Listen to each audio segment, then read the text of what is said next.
সবাইকে আমার বাচ্চার মতো মনে করি। হ্যাঁ, এর মধ্যে কিছু ভুলকুটি হয়েছে আমাদের অনভিজ্ঞতার জন্য। বিদেশিদের পেমেন্ট আমরা আগেই দিয়েছি। এইটা আমি প্রথমেই আপনাদের সবার কাছে আমি অ্যাপোলজি চাই যে অ্যাকচুয়ালি আমরা তো একদম ব্র্যান্ড নিউ। আমরা জানি না কবে পেমেন্ট দিতে হবে, কবে কোনটা অ্যাড্রেস করতে হবে, কি করতে হবে, এটাও কিন্তু আমাদের অজানা। তো তবুও আমরা তো চেষ্টা করে আপনাদের অনেক এক্সপিরিয়েন্স লোকজন কিছু কিছু গ্যাদার করে আমরা চেষ্টা করেছি টু অ্যাড্রেস ইট, এবং আমরা শেষ পর্যন্ত কিন্তু করে যাচ্ছি। আমরা এই 9টা খেলা তো আমরা সাকসেসফুলি করেছি ইনশাল্লাহ। হ্যাঁ, এর মধ্যে কিছু ভুলকুটি হয়েছে আমাদের অনভিজ্ঞতার জন্য, কিন্তু সেটাকে আমরা অ্যাড্রেস করে ফেলেছি। আর ভবিষ্যতে ইনশাল্লাহ হবে না। আপনারা এইটুকু অন্তত আমাদেরকে ক্ষমা সুন্দর চোখে দেখবেন সবাই। হ্যাঁ, মানে বেশি আলোচনা হলে ডেফিনেটলি একটু তো ধরুন আমারই খারাপ লাগতে পারে, আমার টিমের ছেলেদেরও খারাপ লাগতে পারে। তো সেই জন্য আমি সবাইকে রিকোয়েস্ট করব যে আপনারা যথাযথ রিপোর্টটাই দিয়ে, মানে কোনো যেমন ধরেন এর আগের যে স্টেটমেন্টটা এসেছিল যে আমরা পেমেন্ট দেইনি, আসলে কিন্তু সেটা ছিল না। ছিল 16 তারিখে পেমেন্টের ডেট তাদের। বিদেশিদের পেমেন্ট আমরা আগেই দিয়েছি, ওদের ডেট ছিল 16 তারিখ, কিন্তু 15 তারিখই অল অফ এ সাডেন জিনিসটা একটা ইয়েতে আসলো যে আমরা পেমেন্ট দিইনি, আর আমরা 15 তারিখ রাতের পরে দেওয়া শুরু করেছি। সবাইকে আমার বাচ্চার মতো মনে করি। আমি তো ওদেরকে দিতে চাই অনেক বেশি। ধরেন আমি তো দেখবেন আমি প্রথম থেকে কিন্তু আমি ওদের বোনাস দিচ্ছি, ইভেন কি আমি 1 লাখ টাকা পর্যন্ত ওদেরকে বোনাস দিয়েছি পার হেড। কষ্ট করে দিয়েছি আমি এটা।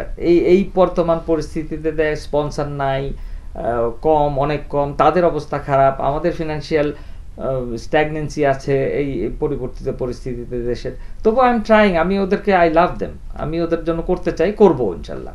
তাড়াহুড়া করে আমার মানে আমাদের লোকজনগুলো এই চেকগুলো ইস্যু করেছিল যে জাস্ট রাখো এটা তোমরা হাতে for your assurance to pay. এগুলো আসলে ব্যাংকে দেওয়ার কথা ছিল না কোনোটাই। এইটা এবং অনেকে আপনি জানবেন কেউই কিন্তু দেয়নি, 1-2জন হয়তো ভুলে দিয়েছিল, তারা আবার বলেছেও যে চেকটা আমরা ভুলে দিয়ে ফেলেছি। অ্যাকচুয়ালি দ্যাট ওয়াজ, আমি যেহেতু ছিলাম না সেহেতু চেক পাস হবে কিভাবে, আমি মানে করাও সম্ভব ছিল না সেটা। এবং আমরা তো আগে মেসেজও দিয়ে দিয়েছি ওদের যে I am coming back on 15, so তোমাদের পেমেন্ট হয়ে যাবে। এটা নিয়ে তো ইস্যু হয়নি অ্যাকচুয়ালি, কিন্তু এখন আলোচনা হইতেই পারে।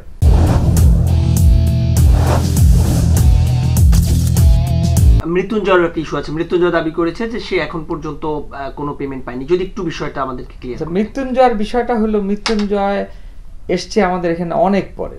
আমাদের টিম ম্যানেজার সাহেব এবং ক্যাপ্টেন সাহেবের রিকমেন্ডেশনে ওকে আমরা হঠাৎ করে পিক করতে হয় আমাদেরকে। হঠাৎ করে পিক করার পরে ও আসে অনেক পরে জয়েন করে। তো ইভেন কি ওর সাথে এগ্রিমেন্টটাও আমাদের হওয়া শেষ হয়নি, বিসিবির থেকে আসে নাই, ওর সাথেও করা হয়নি আমাদের। ওর যে পেমেন্ট অপশনটা কত হবে, ওই 16 তারিখে যখন ওর পেমেন্ট করার প্রসঙ্গ আসলো, তখন আমার টিম কোঅর্ডিনেটর অ্যাকচুয়ালি ওর এগ্রিমেন্টই পেল না। তখন আমরা এটা সলভ করার জন্য মৃত্যুঞ্জয় ডেকে আমি নিজেই অ্যাড্রেস করেছি ওকে যে বাবা ঠিক আছে, তোমার এগ্রিমেন্টটা যেটা ও চায় কথা বলে ওটা ফিক্স আপ করে ওকে ওই সবার সাথে 50% যখন পাবে সবাই ও একসাথে ওকে দিয়ে দিব। এটা অ্যাকচুয়ালি আমরা যখন পরে আমরা প্রথম যেগুলোকে পেয়েছি ড্রাফটে, দোজ আর হাইয়েস্ট ওয়ান আমরা চেষ্টা করেছি এবং পেয়েছিও আমরা কিছু কিছু। কিন্তু পরে যেটা হলো যে আমরা আরও ভালো প্লেয়ারের জন্য খুঁজেছিলাম, অনেক ভালো নাম, কিন্তু অ্যাকচুয়ালি এই যে আপনি জানেন যে এনপিএল সহ বিভিন্ন টুর্নামেন্টগুলো বিগ ব্যাশ হচ্ছে, এদেরকে এখানে সব ভালো ছেলেগুলা এঙ্গেজড হয়ে গেল। আমরা এরকম ইস্যু হয়েছে আমাদের 3-4 জনের আমরা এনওসি নিয়েছিলাম, বাট আমরা আর আনতে পারিনি ওদেরকে। এই জন্য একটু গ্যাপ আমাদের হয়েছে। এখন অল্টারনেট উপায়ে আমাদের তো বিদেশি খেলাতে হবে।